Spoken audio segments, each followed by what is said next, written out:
안녕하세요. 찐테크TV입니다. 요즘 실적에 따라 기업의 주가가 많이 움직이는 모습을 보여주고 있는데요. 실적이 좋은 산업이 있어서 소개드려 보겠습니다. 바로 반도체인데요. 삼성전자는 작년 영업이익 36조를 기록했고 올해는 50조를 전망하고 있으며 TSMC는 사상 최대 실적을 달성하며 반도체 산업 전망에 기대감을 심어줬습니다. 2월 2일에는 AMD가 깜짝 실적 발표를 했죠. 작년 4분기 매출이 49% 급증하면서 주가도 크게 올라가는 모습을 보여줬고 퀄컴도 실적이 좋았습니다. 이렇게 반도체 관련된 기업의 실적이 좋으니 기대감 또한 증가할 것으로 보입니다. 그러니 우리도 관심을 갖고 지금부터 반도체 투자에 대해 알아보겠습니다. 21년 6월에 작성된 세계 반도체 시장 매출액 전망을 살펴보면 2020년도에 반도체 전체 시장이 6.8% 성장을 했고 메모리 반도체는 10.4% 성장했습니다. 2021년과 2022년도에 반도체 시장은 20년도 대비 더욱 성장할 것으로 예상하고 있으며 특히 메모리 반도체의 매출액이 더욱 상승할 것으로 전망했습니다. 2030년까지 시스템 반도체와 AI 반도체 시장 규모를 살펴보면 시스템 반도체는 2020년 기점으로 상승하기 시작하며 AI 반도체는 꾸준히 규모를 키워가는 것을 알 수 있습니다. 반도체 산업의 전망이 좋아지고 있으며 기업의 실적뿐만 아니라 시장 규모도 좋을 것으로 예상됩니다. 추가로 반도체 시장이 미래 준비를 잘 하고 있는지 알아볼 수 있는 반도체 설비 투자를 살펴보면 2018년 반도체 슈퍼사이클에 큰 투자가 이어졌다가 20년도부터 다시 설비 투자금이 점차 증가하고 있는 것을 알 수 있습니다. 특히 한국의 설비 투자액이 다른 국가 대비 높게 조사되었습니다. 이 전망에 맞춰 국내 주요 기업인 삼성전자와 SK하이닉스에 관심을 갖는 것도 좋을 것 같습니다. 현재 글로벌 반도체 투자 기업 3대장을 뽑자면 TSMC, 삼성전자, 인텔입니다. TSMC는 3년간 115조 원을 투자하겠다고 밝혔고 삼성전자는 향후 10년간 171조 원을 투자할 예정입니다. 인텔도 미국과 유럽에 133조 원을 투자할 것으로 보이는데요. 반도체 기업들의 이런 화끈한 투자는 반도체 수요의 증가와 공급을 맞추기 위한 노력으로 보이며 다시 한번 슈퍼사이클을 기대하게 되는 대목입니다. 2011년부터 현재까지 삼성전자 주가를 보며 슈퍼사이클의 역사를 살펴보면 2011년 스마트폰의 등장으로 반도체 수요가 증가했고 삼성전자의 주가도 상승했습니다. 그 다음 2017년 인터넷을 많이 사용하고 서버 증설이 이어지면서 다시 한번 반도체 수요가 급증했고 삼성전자 주가도 올랐습니다. 그리고 코로나19로 주춤했는데 현재 4차 산업혁명과 함께 클라우드, 5G, IoT, 자율주행 등 다양한 산업군에서 반도체를 필요로 하고 있습니다. 이러한 수요를 감당하기 위해 반도체 기업들은 설비 투자를 증가하고 있으며 앞으로 다가올 미래에 슈퍼사이클을 준비하고 있습니다. 큰 성장 동력이 있는 산업에는 당연히 중국과 미국이 빠질 수 없겠죠. 중국에서 반도체 기업을 키우기 위해 노력 중에 있으며 최근 중국 반도체 굴기 기업들이 살아나고 있습니다. 2년 내 한국을 위협할 수준으로 성장할 것으로 예상하고 있습니다. 미국은 이를 견제하듯 2월 5일에 중국 견제를 위해 미국 경쟁 법안을 통과했으며 반도체에 62조 원을 투자할 예정입니다. 글로벌 주요 국가에서도 반도체를 좋게 보고 있으며 투자를 아끼지 않고 있습니다.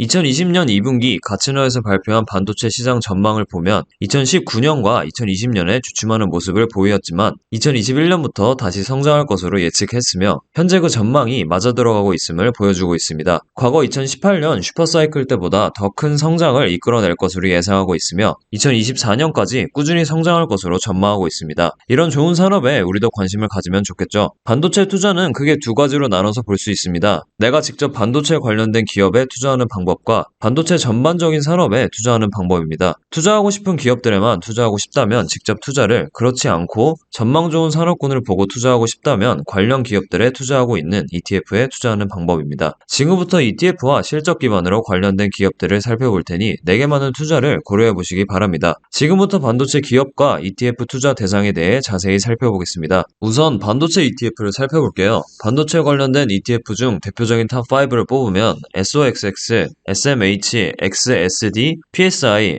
FTXL이 있습니다. ETF는 자산 규모가 그 ETF의 매력을 측정하는 도구인데요. 자산 규모가 큰 만큼 그 ETF에 대한 투자자의 관심이 높다는 것이고 구성도 좋다는 반증이 되기도 합니다. 5개 ETF의 자산 규모를 보면 SOXX와 SMH가 독보적으로 높은 것을 알 수 있습니다. SOXX 8.62 빌리언 달러이고 32개 반도체 기업에 투자하고 있으며 SMH 7.97 빌리언 달러이고 25개 반도체 기업에 투자하는 종목입니다. 조금 더 집중 투자를 원한다면 25개 기업에 투자하는 SMH가 더 매력적일 수 있겠네요. SOXX SMH 두 개의 탑 10 기업을 보며 조금 더 자세히 살펴보겠습니다. SOXX ETF의 투자 기업 비중이 높은 탑 10 기업을 보면 브로드컴, 퀄컴, 엔비디아, 인텔, AMD, 마벨, TSMC, 마이크론, KLA, 어플라이드 머티리얼즈입니다. 우리가 알고 있는 반도체 기업이 대부분 포진되어 있으며 비중이 가장 높은 것은 브로드컴과 퀄컴입니다. 상장일은 2001년 7월 1일이며 총 보수는 연 0.43%를 차지하고 있습니다. SMH ETF의 투자 기업 비중이 높은 탑 10 기업을 보면 TSMC, 엔비디아, 브로드컴, 퀄컴, 인텔, 텍사스 인스트루먼트, 마이크론, AMD, ASML, 애널로그입니다. SOXX와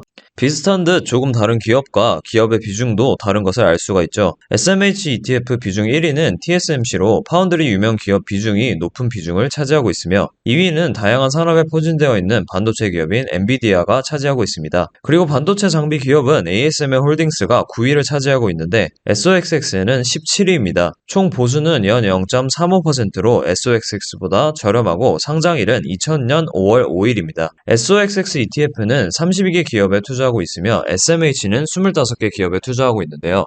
SMH ETF가 담고 있는 기업 25개는 SOXX에 모두 포함되어 있습니다. 그래서 수익률이 비슷하게 움직이는 경향이 있는데요. 탑 10 기업 중에 중복되는 기업을 살펴보겠습니다. 7개 기업을 겹치며 퀄컴, TSMC, 엔비디아, 브로드컴, 마이크론, 인텔, AMD입니다. 이 7개 기업은 반도체 대표 ETF 두 곳에서 핵심으로 갖고 있는 기업이니 우리도 잘 알아둘 필요가 있는데요. 7개 기업 모두 투자하기는 어려우니 여기서 7개 기업의 실적을 보며 선별해 보겠습니다.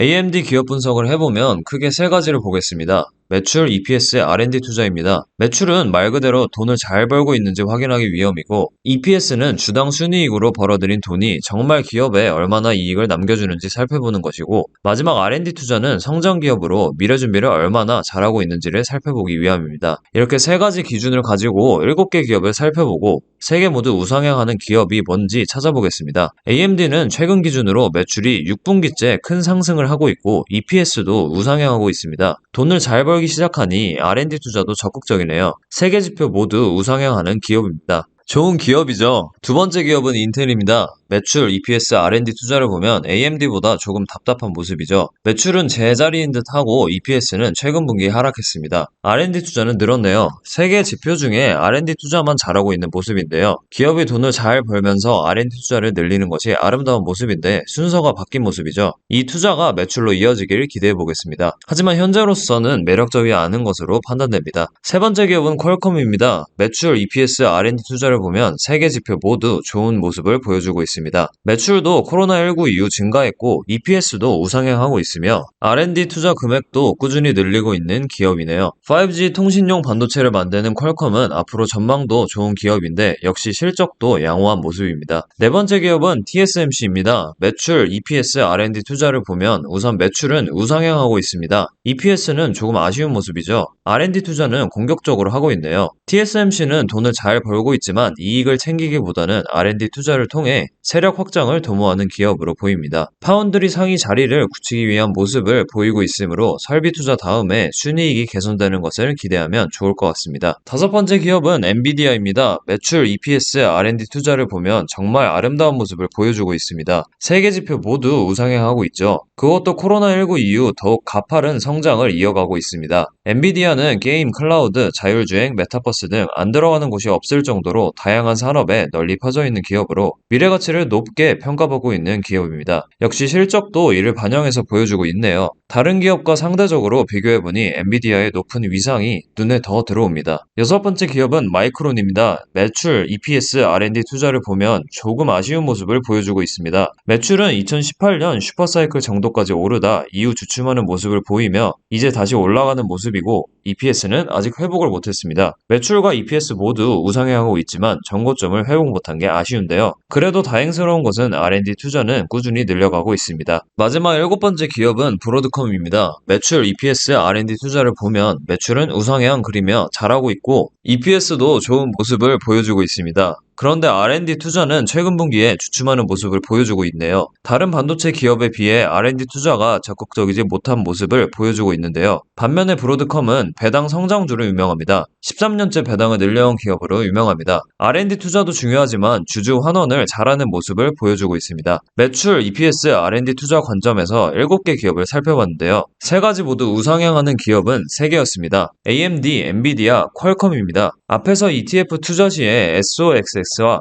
SMH를 말씀드렸듯이 직접 기업에 투자를 고려 중이시라면 이 3개 기업을 눈여겨보시는 게 좋겠습니다. 특히 엔비디아는 오는 2월 16일 실적 발표를 앞두고 있으니 잘 관찰해보시기 바랍니다. 지금까지 찐테크TV였습니다. 여러분의 성공 투자를 응원합니다.